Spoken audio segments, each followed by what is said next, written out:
What is up, guys? It's your boy GetToxic here with a brand new video on. It's probably gonna be a rant for the new.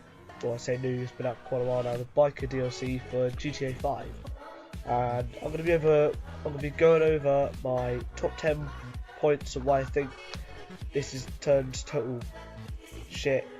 And yeah, let's just get started. So the first thing is how expensive these bikes are getting.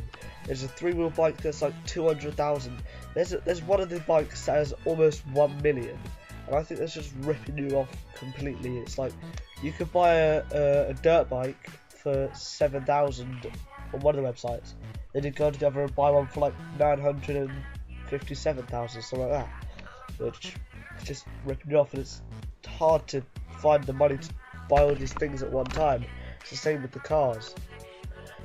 Alright, a second point is the when you buy, you can start a biker group when you buy a house for it, but when you buy the house, it's a certain amount of money the house is, and you have to pay like hundreds of thousands more to get stuff like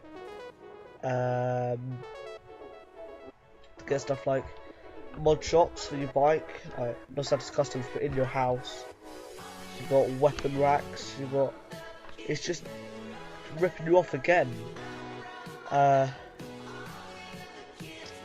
there's like, you can spend up to like 500,000, probably even more than that, on accessories for it. And it's rubbish. That's more expensive than the house even is itself, or the hangout, should I say. This one's not really kind of for the biker DLC. It's just a thing that I was thinking. If you go to the airport, you can't actually do anything there apart from steal a plane, and it's just, I think they should make it so you can go to the airport, go in the airport, and you could yourself get a plane to somewhere else, like maybe if you went from Santos Airport, you could go to the one up in the mountains, or maybe Trevor's Airport, just something like that. It would be a lot easier to get around, and it should have the feature of when you're in a taxi as well. If you're a single player, you can just skip it, or you can go over, because in the start of the online, you're in a plane going there, and I think you should be able to go in a plane other places as well. Just an idea.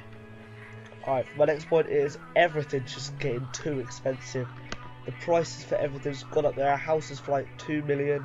There's cars that are like 2.7 million. It's just getting too expensive. That when I started playing GTA, the most expensive car was the Adder. That was only 1 million. Now they're coming up to like 2.7 million, and it's just getting rubbish. Even the bikes are turning up to be as expensive as the Adder now. A Bugatti Veyron is the same price as a motorbike. It's just don't even know what to say. Alright, also there are not enough heists. Like I mentioned earlier, we need more money to buy all the stuff if they're going to keep raising the prices on everything. And then if they have no heists to do, then we're not going to get the money itself.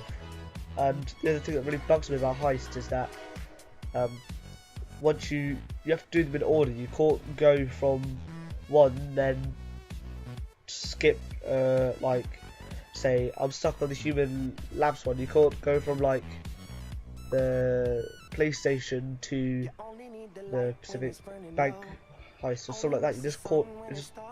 You have to do it in order, which really bugs me because some of the bits are really hard.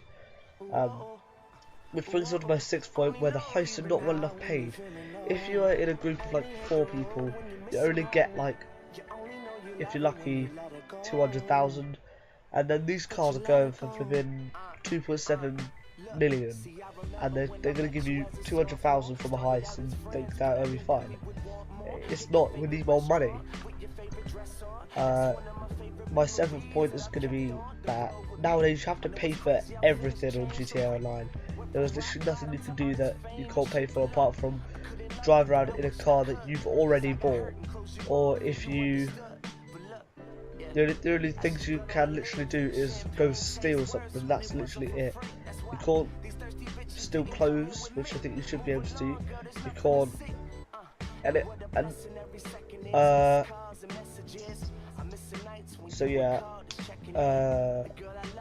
One thing that bugs me is in their ammunition, it charges you like hundreds and hundreds of pounds for stuff like a crowbar and a pool cue and a flashlight. It doesn't make sense. Who's gonna buy a flashlight like 570 quid when they can go to flipping Poundland and get one? It's like, it doesn't make sense. I'm just gonna add this point in. It doesn't actually, this will make it 11, but I was gonna count this as a part of the 8. When you rob an ammunition, you should be able to take ammo from the guns, and you should be able to take guns from there as well that are on the wall.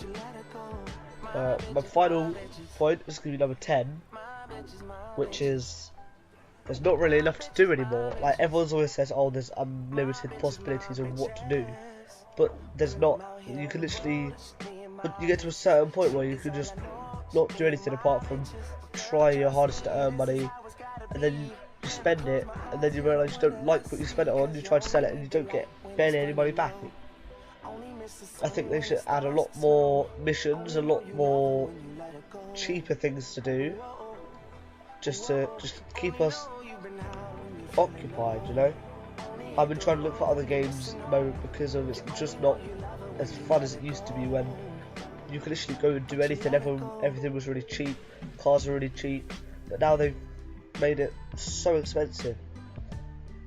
I'm sorry if I went rambling on a bit in this video, and I'm sorry if there's any background noise. I'm actually using the microphone off my laptop because I broke my other microphone, which is a massive bummer.